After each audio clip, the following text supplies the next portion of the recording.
All right, welcome to Battlesnake developer tutorial.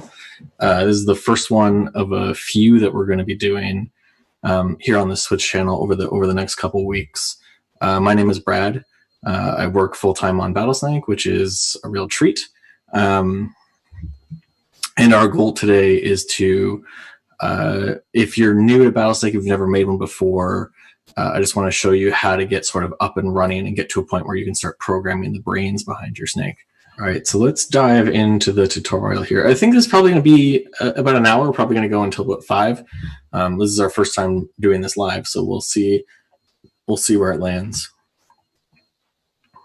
All right, so this is the Battlesnake Stay Home and Code developer tutorial. We're going to be specifically focusing on Python, although a lot of the things I'm going to be doing aren't going to be language specific necessarily. The code that I'm going to be using and showing is going to be Python, but it wouldn't be hard to do this in any other languages we have as well. So let's start with what is Battlesnake. Battlesnake and BallastTankcom is a programming game, and it's based on Snake. If you remember old Nokia phones, and you move around the board and you eat food, and every time you eat food, you get longer. And you try to survive as long as possible. What happens with Battlesnake is instead of individuals playing the game, so instead of you playing the game yourself with sort of like a controller, you program a web server to play the game. So you're going to program a web server and you're going to deploy it live on the internet somewhere, and it's going to play the game for you. And so when you start a game on Battlesnake.com, it's the game engine is going to interact with your server, and your server is going to make decisions on how your snake should behave. And the whole thing happens in real time, so it happens very, very, very quickly. If you want, you can sign up at BallastTankcom and you can follow along with this tutorial as we go. Or you can, the VODs will be up later, and I think we're going to try to get on YouTube as well, so you can watch it then after the fact. Here's what we're going to try to go through today. So we're going to start off by talking about the rules of the game and the objectives of the game, which are pretty straightforward if you're familiar with the game, but not everyone is, so we want to make sure we talk about it. Then we're going to get into programming your snake. I'm going to go through the Python starter project, which is code that we provide to help you get going. I'm going to go through how to get your snake up on the internet, how to deploy a live web server, and then I'm going to get a little bit into how to customize your snake to make it look the way you want, as well as sort of early steps to making your snake move in different directions and ways that you can influence how it behaves. So we'll dive in now to rules and objectives.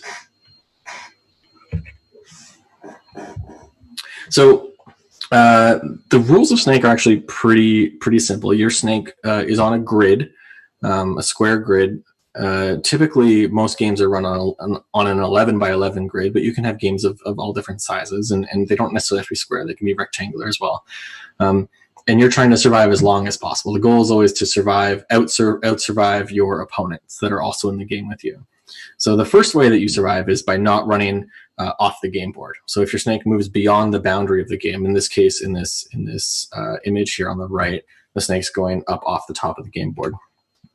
And if it does that, you will be eliminated. So if you do that in the middle of the game, the other snakes will win. The second objective is to eat food to stay alive. So every snake has a health value. It's currently somewhere between 1 and 100. And on every turn of the game, your snake's going to lose 1 health.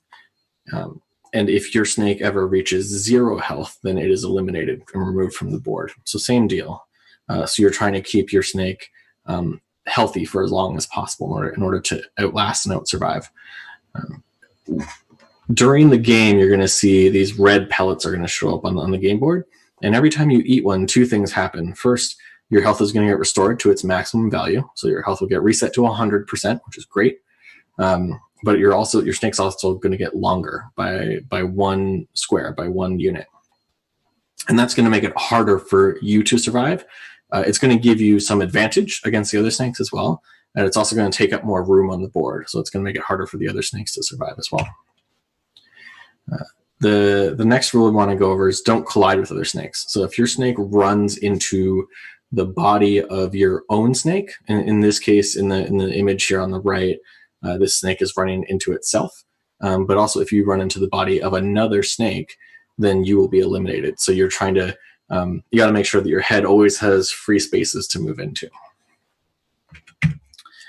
And then finally, head-to-head collisions. So if you collide with the body of a snake, you're going to be eliminated. If two snakes collide head-to-head, which is an interesting case, the longer snake will survive and the shorter snake will be eliminated. So this is where eating food, eating more food than your opponents gives you a very clear advantage, because now you can hunt them out and you can be aggressive and you can actively try to eliminate smaller snakes if you want to, if you choose to.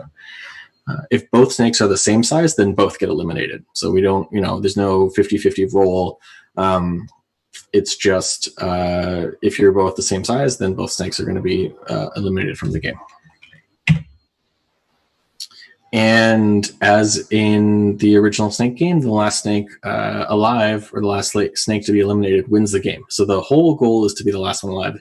In Battlesnake, there's no second place. There's no second or third place. It's always you're trying to be the last one standing. And so the games are going to kind of look like this on the right, where you've got different developer snakes doing different things throughout the entire game.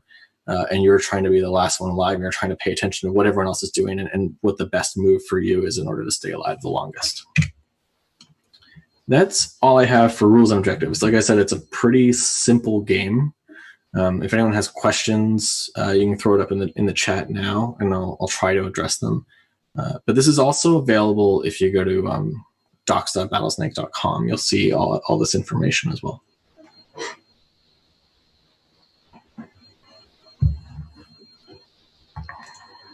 Awesome. All right, so let's talk about programming your snake.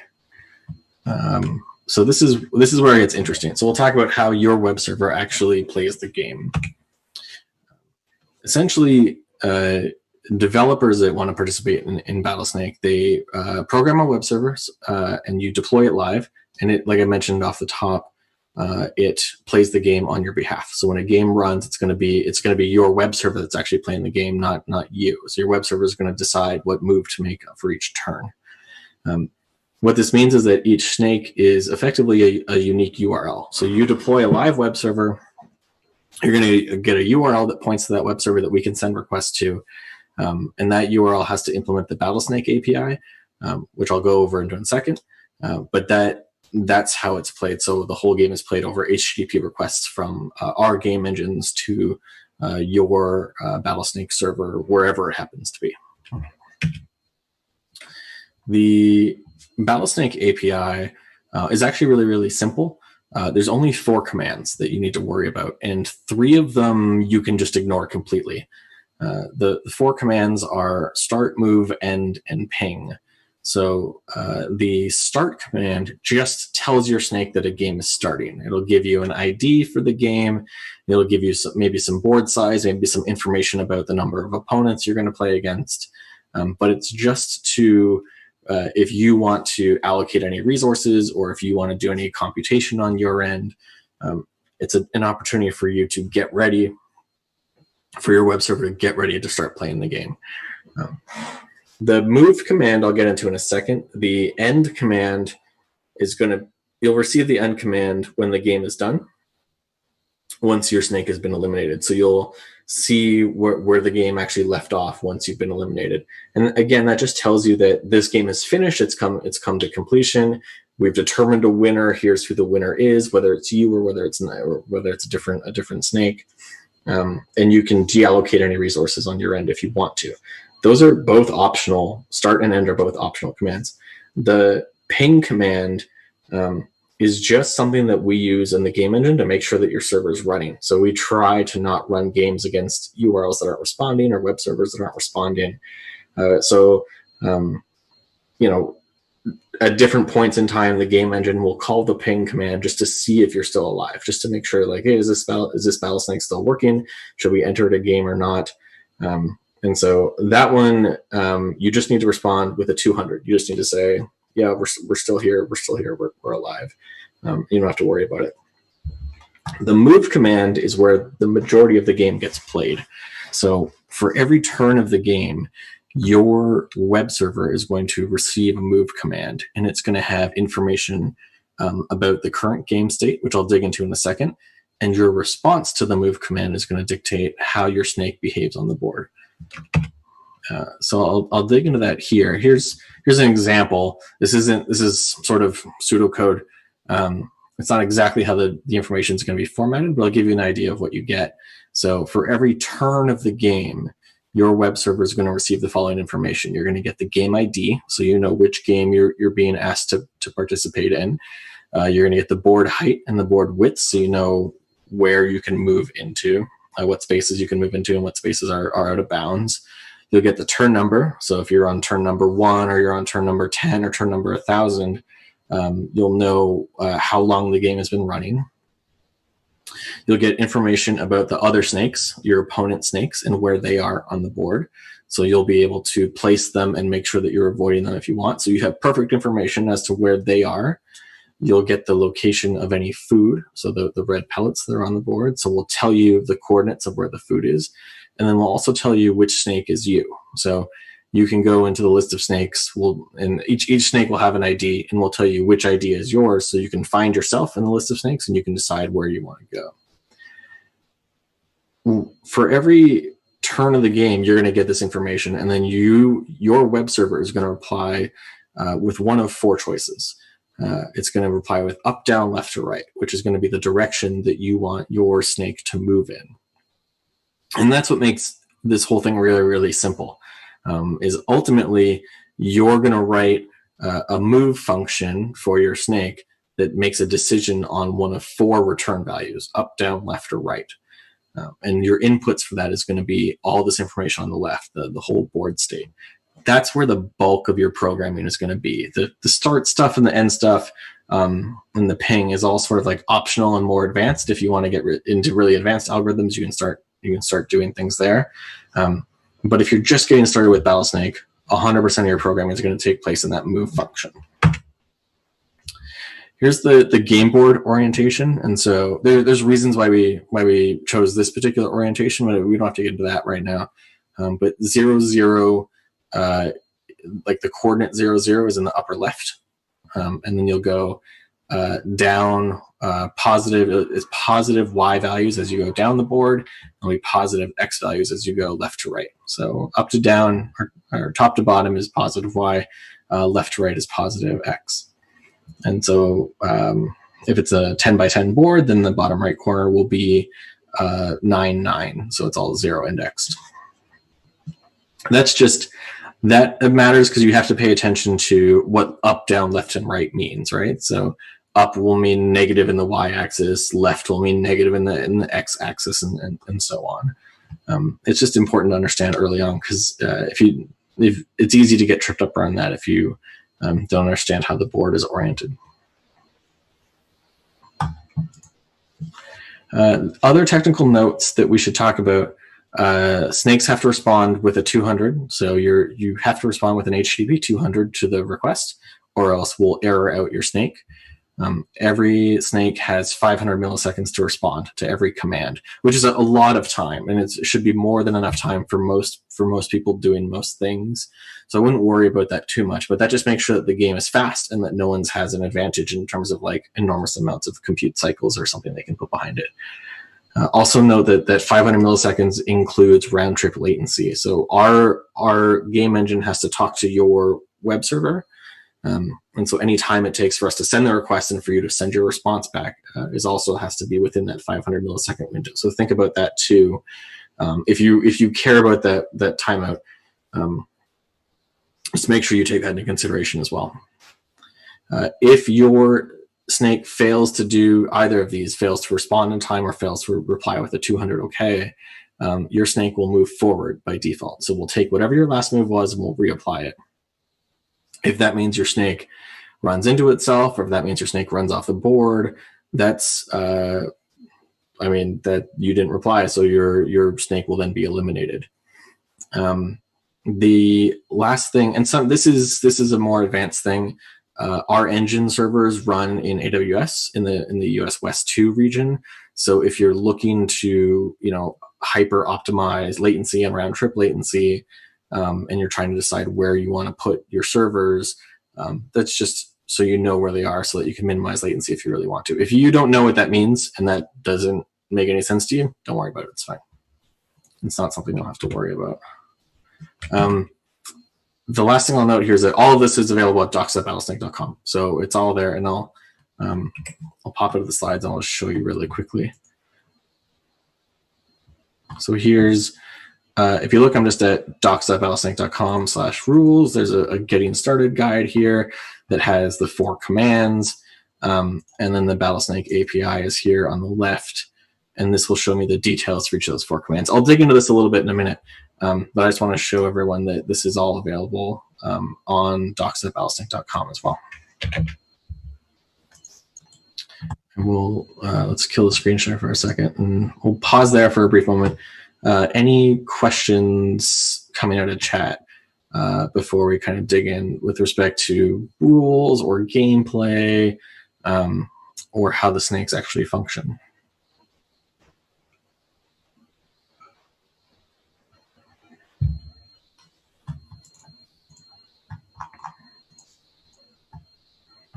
There's a little bit of delay, so I'll give it a minute here.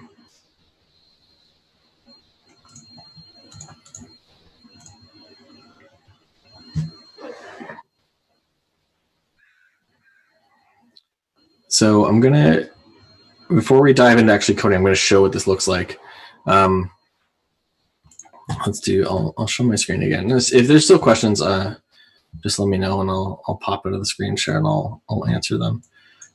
But let's do this here.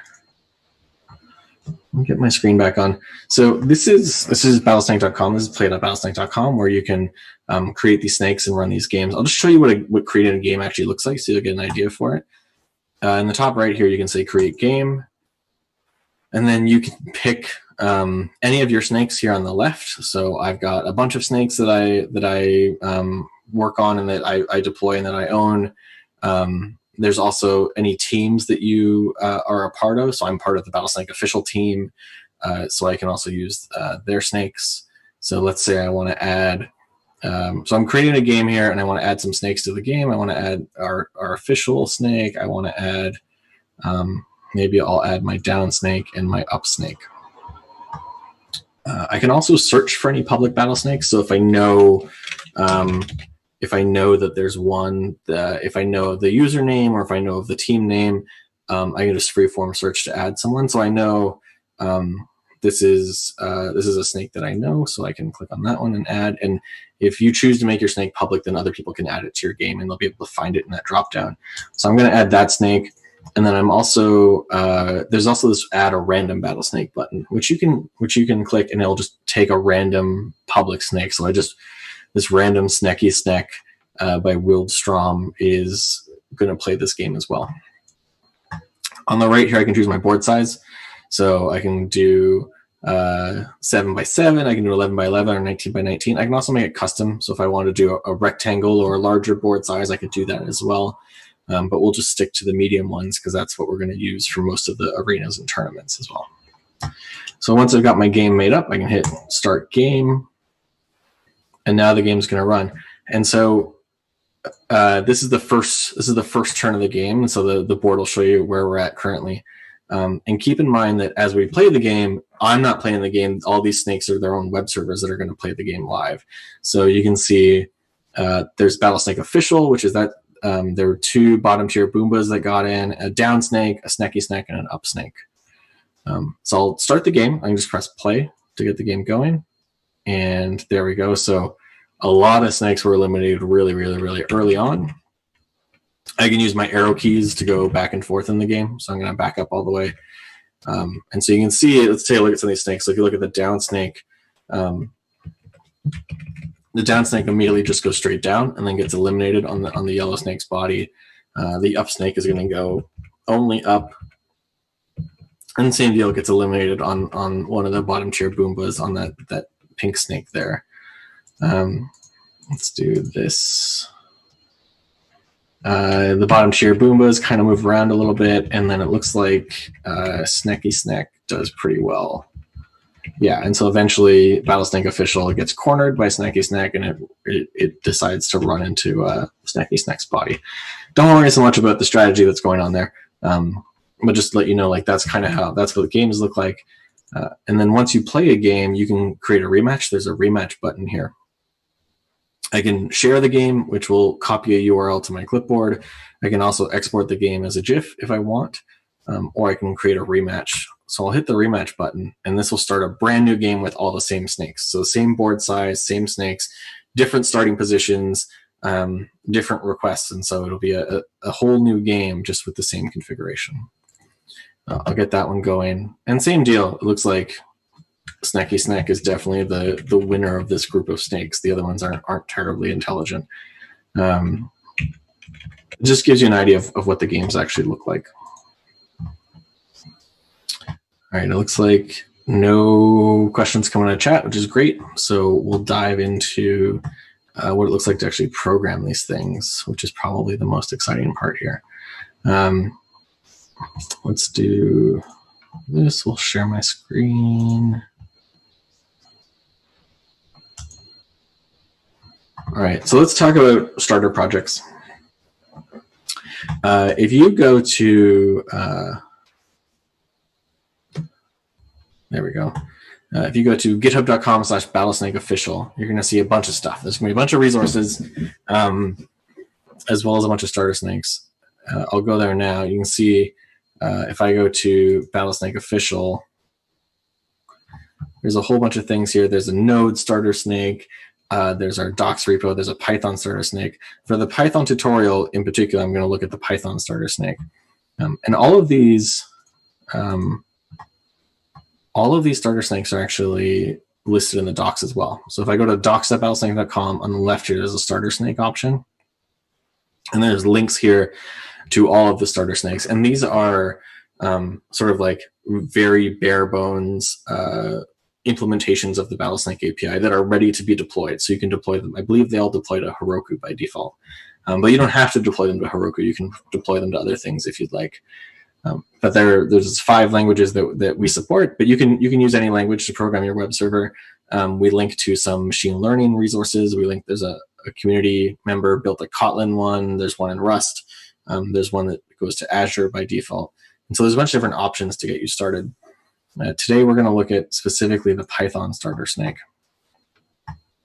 So we'll go here and we'll take a look at this. And if you look, it's actually pretty simple. It's only a few files. This is all some Heroku stuff. And then there's only one Python file here, server.py.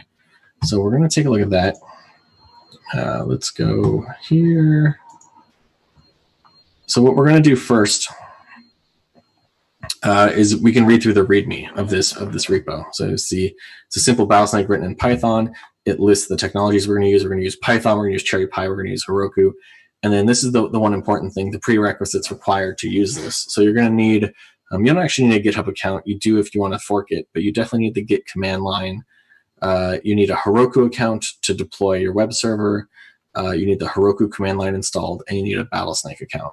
So I'm going to assume that you can get those set up on your own, and we'll move forward with under the assumption that you have Git installed and you have Heroku installed as well. So let's actually program this thing. So the first thing we're going to do is clone this repo. So I'm going to clone this repo here. I've got my terminal on the right side, so I can just git clone and then copy the clone URL in there. And now I'm going to get a starter snake Python project. So the command line there isn't terribly interesting. I'll pop open the code for it so we can see.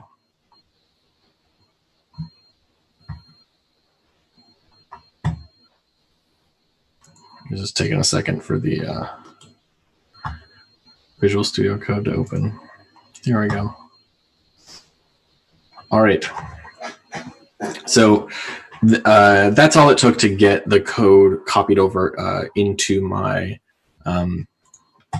over to my local system here. Let's get a terminal. There we go. Okay, so let's look at the interesting file. So there's a server.py, and this is where the Python code is actually implemented to implement your Battlesnake. If you pop this open, you'll see a couple different things. There's this index route, which just says your Battlesnake is alive. So that's just like a debug route, so you'll know when your snake is actually running.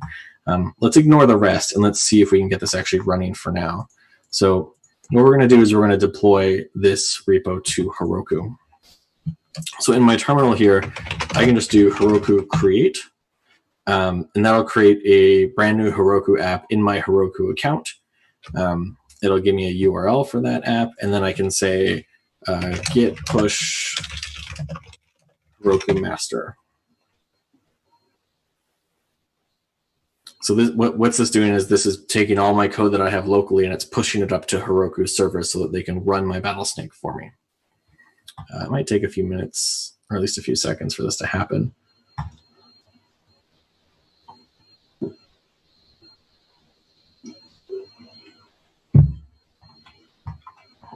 All right, so it's just deploying now. Can I increase the text size? Yeah. Let's do this. Let me know if that's better.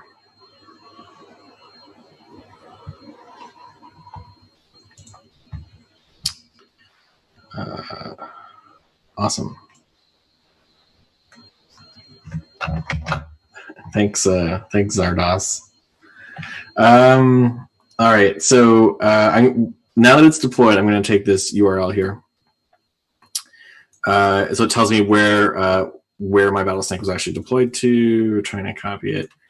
And here's what we can do. If we go to our browser, I can put that URL into the browser, and I'm going to see your Battlesnake is alive. So this means that my code is running right now on Heroku. You can see here's the code that's returning. It says your Battlesnake is alive, and then I get your Battlesnake is alive in my browser. So this is my code running live on Heroku servers at this URL. That's great. That's super, super easy. Now let's take a look at how to actually make a snake with this URL. So if I go to, switch over to Battlesnake, I can click on my Battlesnakes in the top right. Here you can see I've got a bunch of snakes that are going on. I can create a new Battlesnake and give it a name in a second. Under URL, I'm going to paste in the URL that Heroku gave me. What should we call it? What's a good name to call this snake?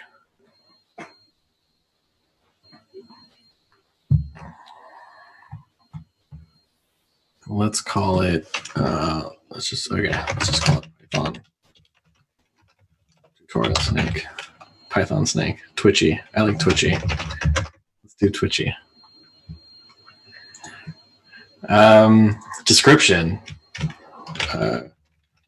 We're live in front of chat. That's a feat in and of itself, right?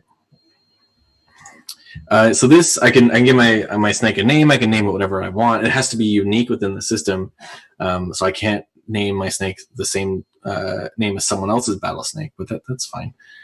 So just give it something unique that is fun and creative, but also abides by our code of conduct, obviously. In description, this is just, you can talk a little bit about how you built it and what you're hoping to accomplish with it. And then tags, and this is optional, but you can tell everyone, you can tell other Battlesnake developers what technologies you're using. So I'm going to say, we're using Heroku, we're using Python. Gives other people an idea of what sort of developer we are, what languages we like, what platforms we like. And it also makes for interesting stats in terms of like which snakes do well and which snakes don't. So there's also this checkbox for anyone can add this snake to a game. This is what I showed earlier in that search bar. So if I check this, then other Battlesnake developers can search for it. So they could search for Twitchy and they could put it in and they could create a game. I'm going to leave it off for now because I think that people would do it. But what I'll do afterwards is I'll go in and I'll toggle that so that other people can add this snake to a game as well. I'm going to save that snake there. And I'll see that it's listed here. So I can look at my snake. It hasn't played any games yet. There's this button here to create a new game with Twitchy. So create a new game. I can see Twitchy's here on the right. I'm going to add up snake, a snake that just goes up, but I'm going to add a snake that just goes down to the game as well. So Twitchy, we'll see how Twitchy performs in this environment. I haven't even looked at the code yet. I don't even know what this snake does. But I can start a game and play it out, and immediately we can see that Twitchy just lost horribly, right? Like Twitchy's the gray snake here in the middle.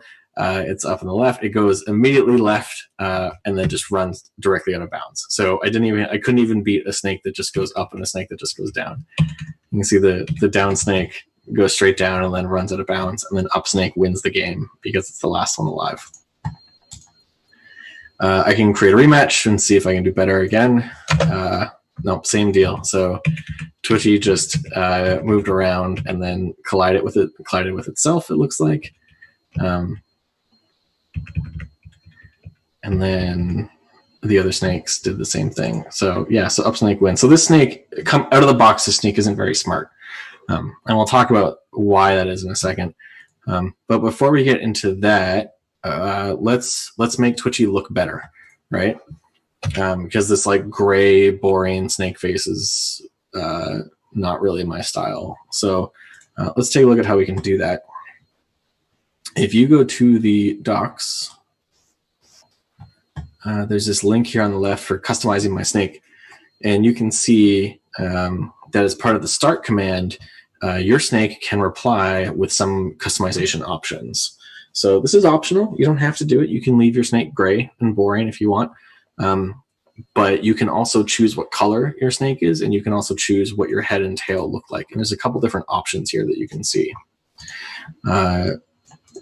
So what I'm going to do, I don't know if chat cares which of these heads and tails we pick. I can make it a little bigger so it's easier to see. But what I'll do is I'll find this section in the code here. So if you look at the start function, so this is again, it's the one Python file that I got out of the GitHub repo. On line 26, there's the start function. It says this function is called every time your snake is entered into a game, and you reply with how you want your snake to look, which is great. That's what I want. I can see here that my snake is returning gray, so just a mid gray with the regular head and the regular tail type. So I can just change these and I can make them whatever I want. So let's pick a good head type. Let's what does chat want? Beluga head, tongue. Let's go with beluga. I think I like the shades one the best. It doesn't show up very well here, but it's got sunglasses. We're gonna go with beluga, and then what tail should we pick?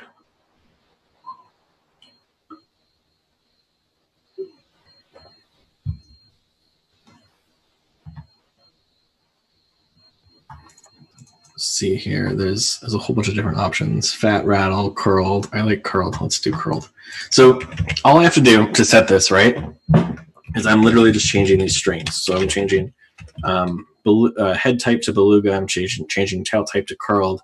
For color, let's pick a nice, let's grab a nice purple. Where can I find, or let's do this blue. I'm going to cheat in order to get this blue color here.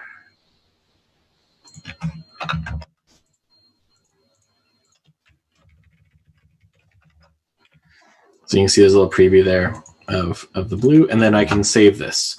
So can you do two-tone snakes, someone asks. You cannot. Right now, we only support the one color, but there are some ideas kicking around to implement other colors and other textures as well. So I've changed how my snake looks, which is obviously the most important thing to do, right? I've saved my file. Oops. I saved my file. I'm in my terminal. I'm going to do, if you're familiar with how Git works, you have to commit locally first. If you don't know what that means, I'll just show you what the commands are. You have to do git add and then dot and then git commit -m, and then you quote a string for how you want to describe this change. So I'm going to say make it blue and beluga is how I'm going to describe this. It doesn't matter. That's just all for local version control stuff. That's not going to be reflected anywhere in Battlesnake. And then I'm going to do git push Heroku master. So that's going to start deploying my snake. While that's deploying, I'll go back to the camera here. Someone says, do we need to do the 3 commands every time we update our snake? Yeah, every time the 3 commands, you mean like the git commands?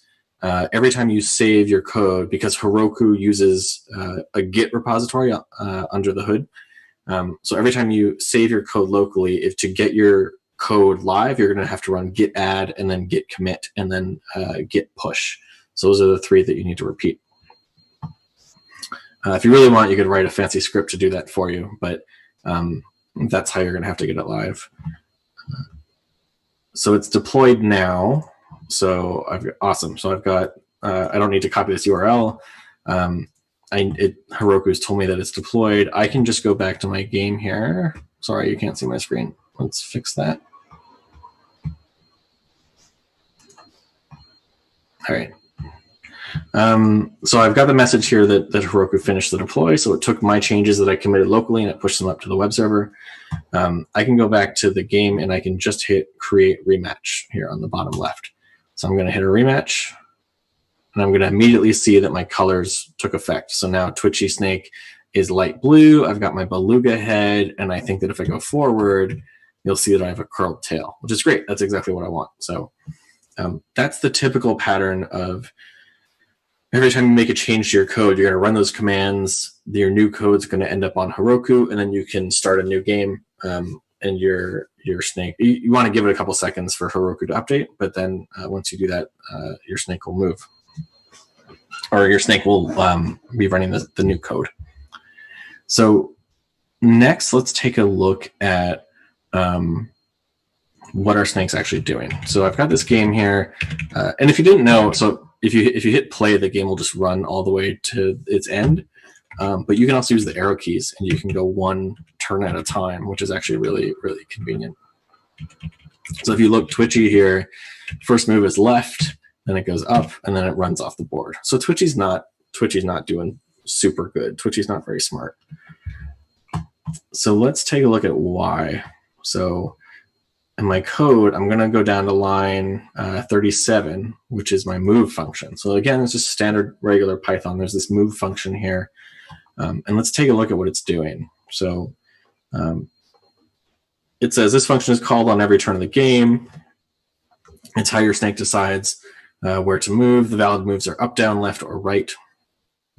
And it says to use the information in data here, this variable that gets set to make my decision. So let's take a look at what it's doing now so we can understand exactly why it's not doing so well to start. So if you look, the comment says choose a random direction to move in, and then it's setting up all the possible moves in a list, in a Python list, and then it's randomly choosing one. So that's how my snake is, like, that's how Twitchy is moving right now. It's just randomly choosing one of up, down, left, or right. There's also this print command here, which is really interesting. And there's a print command in start as well. And it's printing what the move was. So let's take a look and see if we can use that. If you go to, if you just go back to your terminal and you can type Heroku logs -- tail, I believe it is. This will give me, yeah, okay, that worked. There's a lot of, here, let's, well, it doesn't matter. Actually, maybe I can do web.1.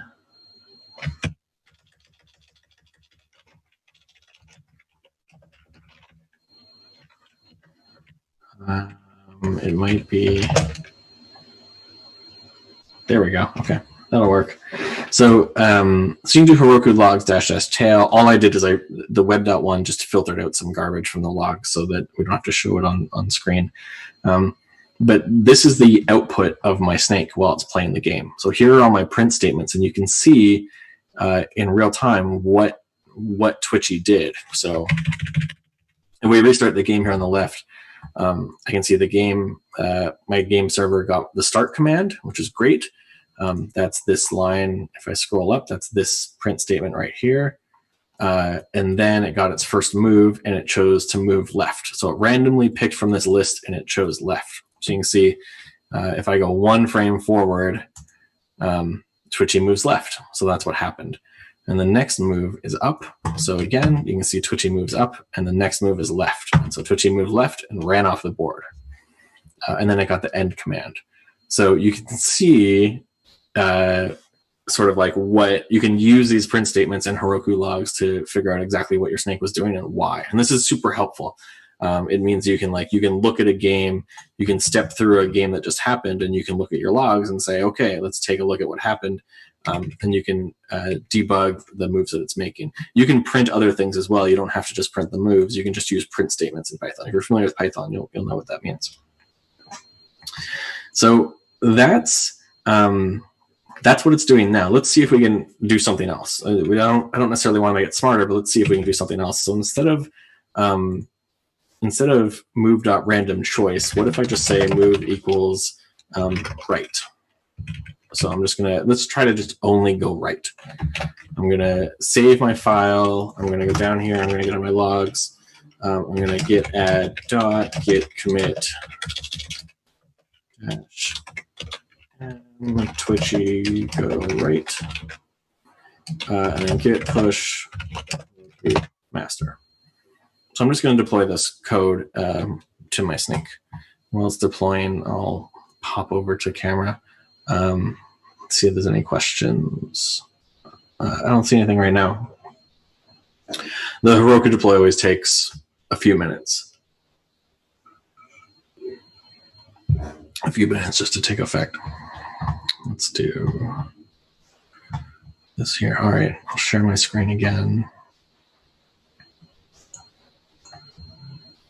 All right, it's done. So, so I can see here that it launched. Heroku compiled my code, and it's running for me now at that same URL. So I can go create rematch. Same process. I'm creating the rematch, and then I'm going to play the game. And there we go. That's interesting, right? So you can see Twitchy now just immediately goes right and then runs off the board. That's fine. That's what we expected it to do, because we just hard-coded it to go right. And it actually did pretty well. It beat Downsnake. Downsnake was eliminated before Twitchy, and then unfortunately Upsnake and Twitchy were eliminated on the same turn. So now I'm in a situation where I can control my snake. I can decide what I want to do. I'm going to show you how to be a little bit smarter about that decision, and then we'll kind of leave it there and turn the controls over to you as a developer to decide how you want to implement your snake. So let's go back to the code. Let's take a look at move right. I can pull up the logs again, and you can see, Twitchy is just only moving right. Like game started, right, and then it died. Great. So that's working as I want it to. Let's see if we can figure out where we are on the board. So I'm going to do something here. I'm going to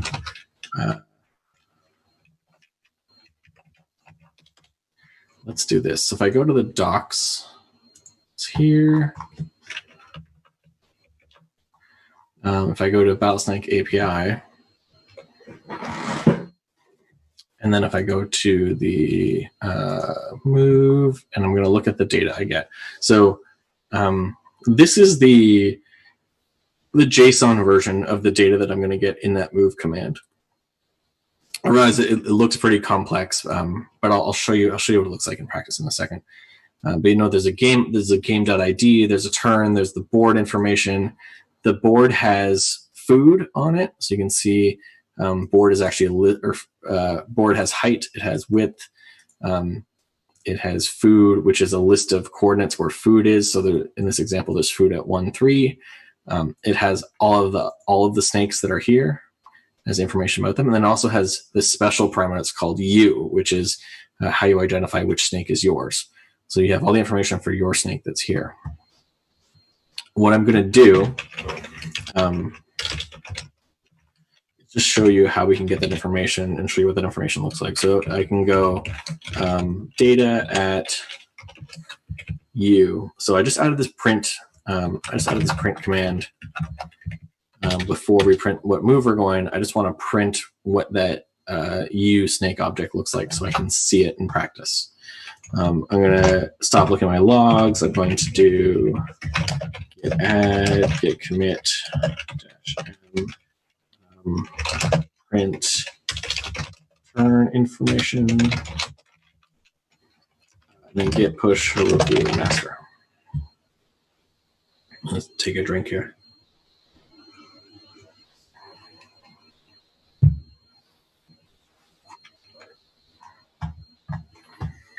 We'll cut over and take a look at Twitch chat. Still no questions, which is great. That's fine.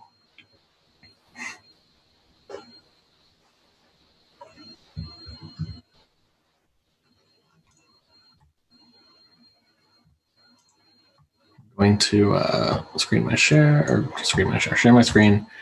I'll make this a little bit bigger so everyone can see what this looks like, but I'll show you a better version of this in a second. You can see Heroku's done deploying now. So I'm going to go here. I'm going to create Rematch. And I'm going to play the game. So my Twitchy just went right, which it was supposed to do. But now I'm going to look at the logs again.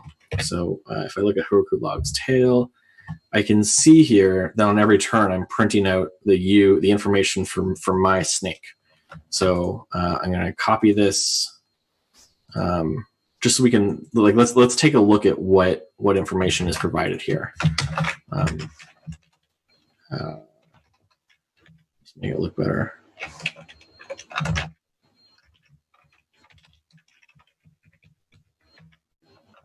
It didn't work because it's not JSON. Okay, let's do this.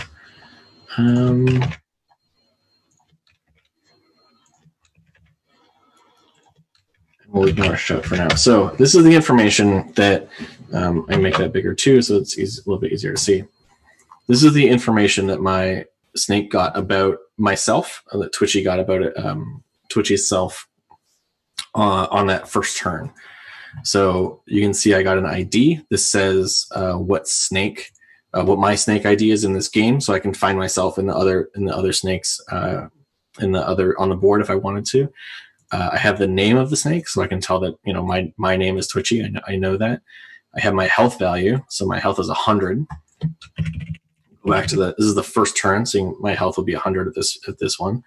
And then my body is an array of coordinates that says where my body is. So in this case, all snakes start out of length 3. So I expect there to be 3 different coordinates here, and you can see there's 3. I can write that a little bit better.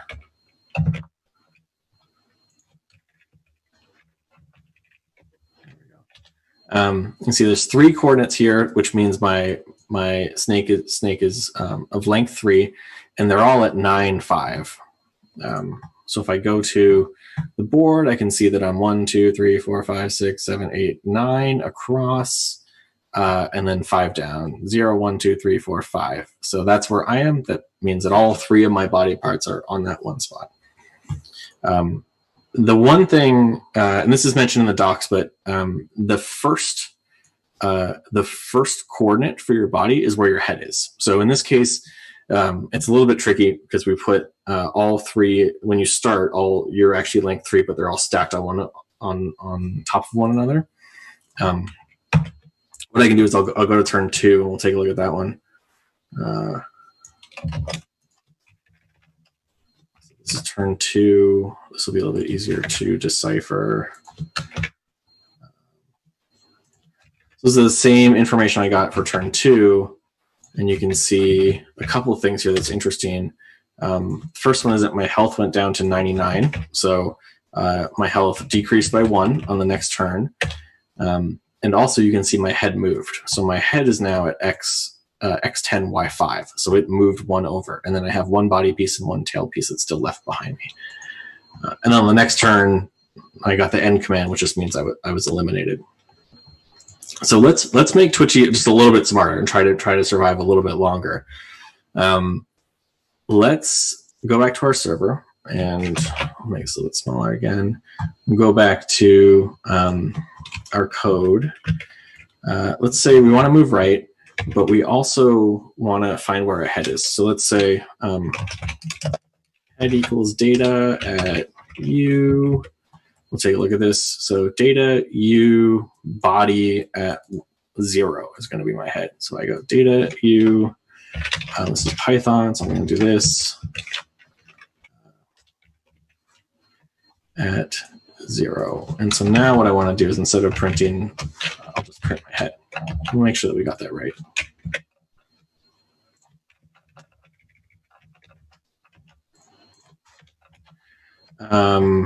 All right, so we'll print our head coordinates. I'll make sure that's working. Git add head coordinates, git push Heroku master.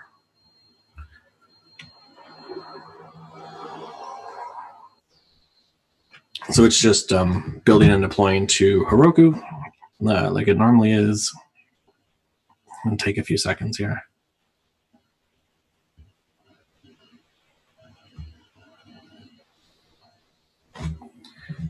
I can I'll take a look at chat. Gary Perkins says, waiting to see where you go next. Awesome. Cool. Yeah, I think we're gonna make Twitchy. I want to make Twitchy win. I want to make. I feel like I can make Twitchy beat up Snake and down Snake. It shouldn't be too much of a challenge. So I think that's my goal here. We're done deploying, so I can go back here. I can create rematch. Same deal. I'll turn my logs on so I can watch this. And Heroku logs, if you do the -- tail command, you'll get them in real time, which is great. So let's clear out a little bit. I'll go create rematch, and you'll see the whole game plays. And then you can see I'm printing my head coordinates here. So on move 1, my head's at 5, 1, 2, 3, 4, 5, and then 9 down. So my head's there. On the next turn, I'm at 6, 9. On the next turn, I'm at 7, 9. So I'm moving right? You can see that my head slowly moves until it gets to 10, 9, and then it runs off the board. So that's exactly what I expect.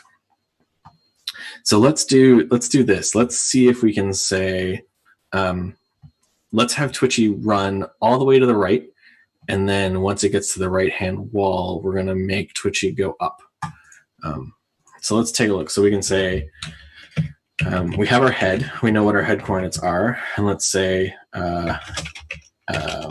if head at x equals 10, which is what it was in the last move there, x was 10, then we don't want to go right. Let's go move equals up instead. And we'll keep the head print in there because it's handy.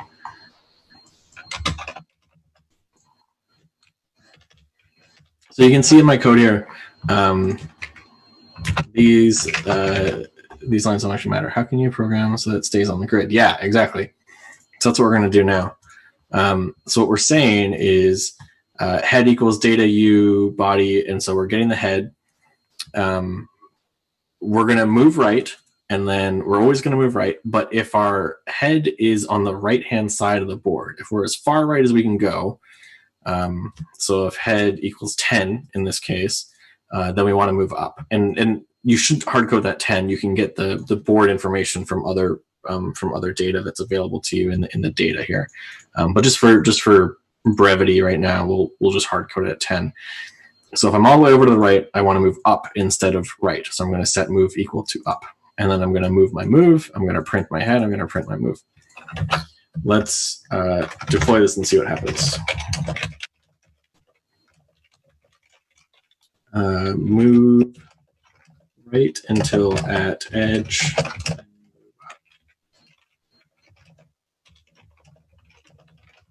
Okay.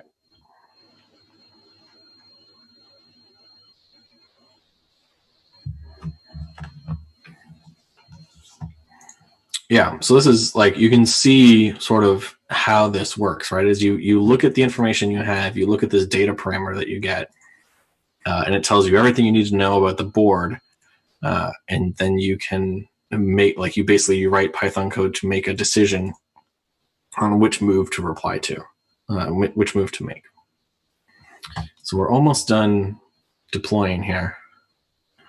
All right, that's done. I'm going to go back to my game. I'm going to create Rematch. I'm going to turn my logs on. Great. And then I'll run the game. Oh, we didn't even last long enough. Let's create another game.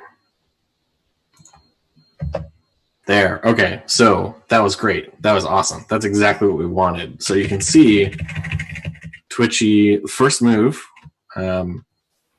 First move, head's going to be, we can scroll up here.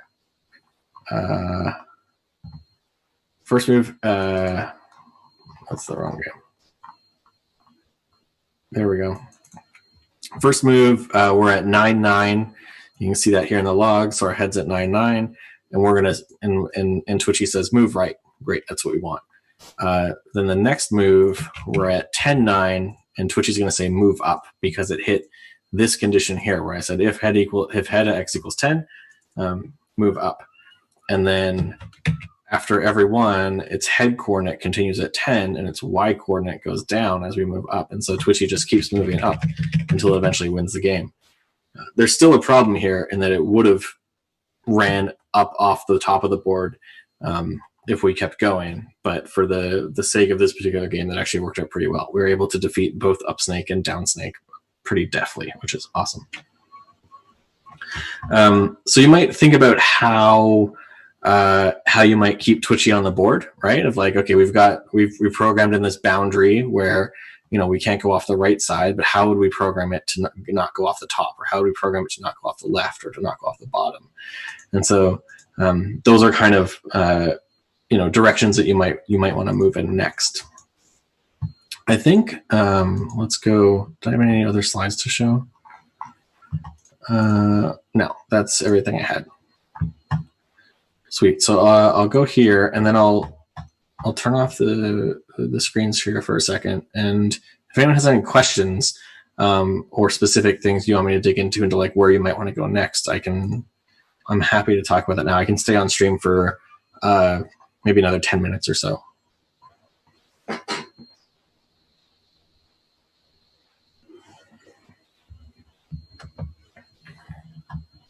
You can see let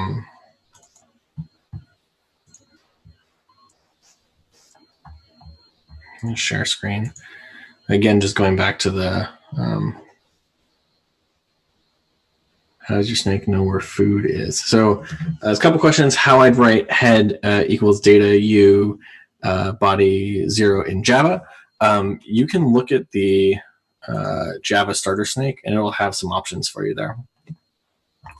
I will pull that up. And I'll just, so what you want to do is go to the docs in the menu, choose starter snakes here, and then open the Java starter snake, and you'll see it here. And you can go into, it looks a little bit different because Java projects are going to be a little bit different, but you can go into source. It's going to be here in snake.java. And there's a move function. Java is much more verbose than Python, so there's going to be a lot more code here. But you can see there's the ping function. That's what I'm looking for. So here on line 135 of that file is the move request. And the data you get is going to be here in the move request. So you can take a look at the move request object, and you can inspect it, and you can print it out, and that'll give you an idea of how to get the head information. But it's a similar principle as it is in Python. You're just, the syntax is going to look a little bit different. Someone asks, how does your snake know where the food is? That's a great question. Someone says each time you play the board will be different. So basically, instead of hard coding the 10 in the example there, do we need to figure out how to pass the grid coordinates into the? Yes, exactly. That is exactly how you do it. I can show you how to do that really quickly. It's not actually that difficult. what I'll do, let's do this. We'll just print all the data. So I'll grab an example of all the information you get for the whole game, and I'll show you all how to get that yourself, and then we can play around. And now I'll answer the other question too about where the food is.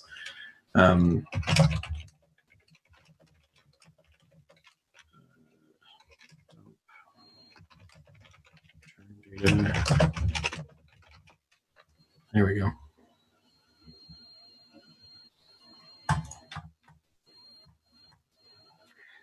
The food, I'll quickly address both those things in the docs while we're deploying. You can see in the information you get, you have the board width and height.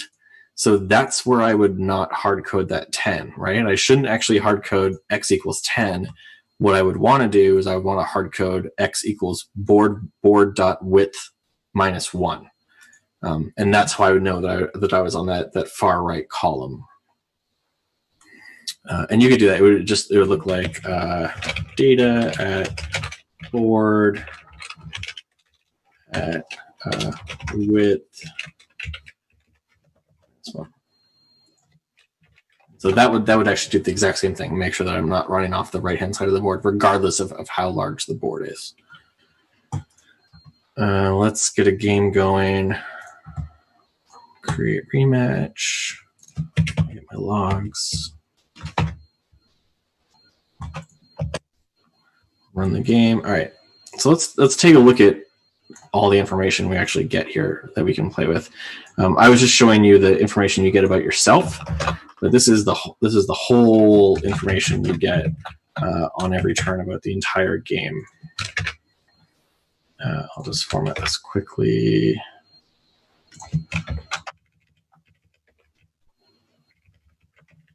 Do this. No, it's not going to work.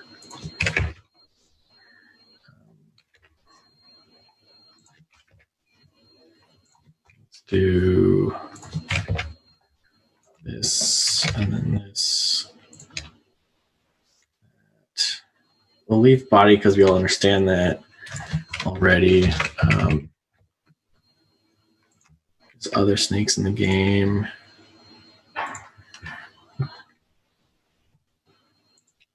Another question in chat. Oh yeah, the mods are just helping out with. Awesome. Yeah, I don't know. I mean, I'll be honest. I don't know Java super well. This is why I'd want to look at the docs. But I also would suggest pick a language. You can use any language you want. Pick a language that you're familiar with, right?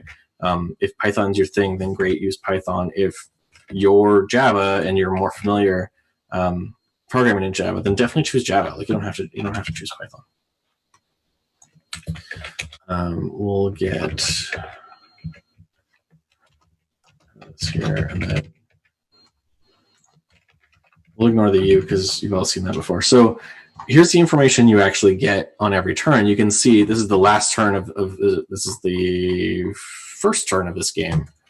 So you can see a couple things. I see the game ID. So I get, just to show you the code here, this is this print data. So I'm just printing the entire request data that I get from the game engine. So all I did is I format it just so we can look at it better. But you get the game ID. I see that we're on turn 0. So if I want to do different things on different turns, I can make that decision. I can get information on the board. So the board has a height of 11, a width of 11. Here's where the food is. And so to answer the other question that was in chat, how do you know where the food is? You can look at this food parameter. So I can go, well, actually, you would do data at board food at 0. And that would give you the first piece of food. And if I do X, that would give me the X coordinate for the first piece of food. So I could look at where my head is, and then I could look at where the food is, and I could make decisions on whether I want to go up in a direction that goes towards the food or in a direction that goes away from the food. So that's how you would figure out where the food is. I can also see where all the other snakes are. So I want to start avoiding other snakes. I could look at, it tells me where up snake is on this turn. It tells me up snake has 100 health. Here's all the coordinates where up snake is right now. So I know that those spots are bad ones. Like I shouldn't move into these coordinates because up snake is there. Same for down snake. It also tells me that down snake is around, is on the board, and is hanging out at 9-9, which here it is right there. And then again, U just tells me where I am. You'll note that you are also included, like Twitchy is included on the board, in the board data, as well as in the U data. So that data is replicated. So it makes it a little bit easier to avoid yourself if you're writing algorithms to avoid all snakes on the board. Any other questions?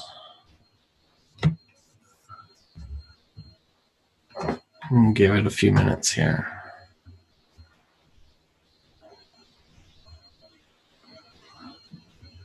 There's this really,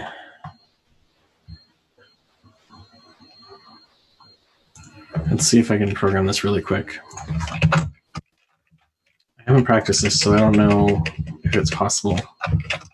But you'll notice that we get our turn number in the board data. So what I can do is I can just say move equals possible moves at data board turn mod 4. So what this means is like I'm going to select, I'm going to use the turn that I'm on to select one of these moves in order. So I'm going to go up and then left, and then down, and then right. And then I'm just going to repeat. So on the first turn, on turn 0, I'm going to go up. On turn 1, I'm going to go left. On turn 2, I'm going to go down, and then I'm going to go right. And then we'll see what this does. So I think this will do what I want to do. Go in a circle.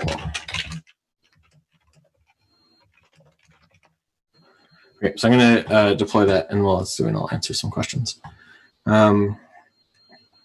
JavaSnake 10 says, programming question, since if x equals 10, it goes up, how would you have it to be able to get left when it, yeah. So you could say, like, you could put another check in there that says, if x is 10 and if y is 10, then I want to go left.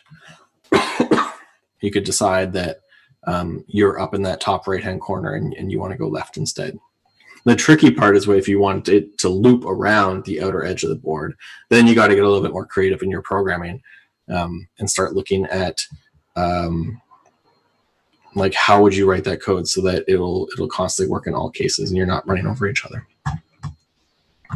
But yeah, basically the same principle holds. As you could say, like, am I, I'm the far right column, then I want to go up. If I'm on the top row, then I want to go left. That changes live now. So if I go create rematch, and this snake should just go in a circle. Oh, it didn't. The game didn't last long enough to see it go in a circle. It definitely is not going in a circle. Let's see if I can debug this really quick. Yeah, let's do this here. I can figure this out.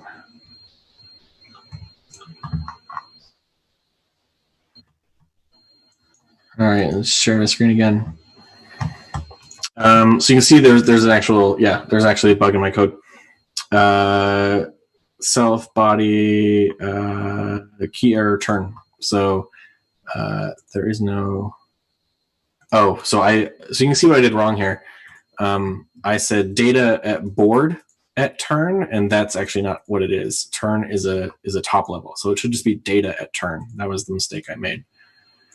So I don't actually need this board index here.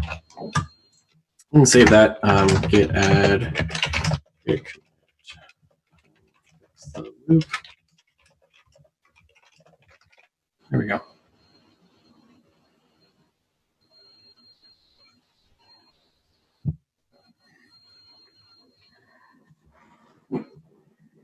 Just wait for it to deploy.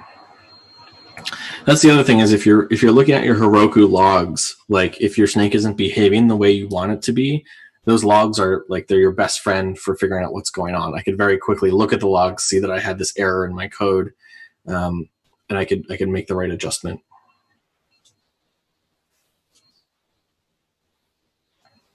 All right, so my snake is deployed. I can create a rematch and play the game, and then create try to find a longer game. Actually, let's do this. Let's create a game with just Twitchy in it, and then it should loop for a while. So I just hit the plus here next to Twitchy. I just want to add Twitchy to the game.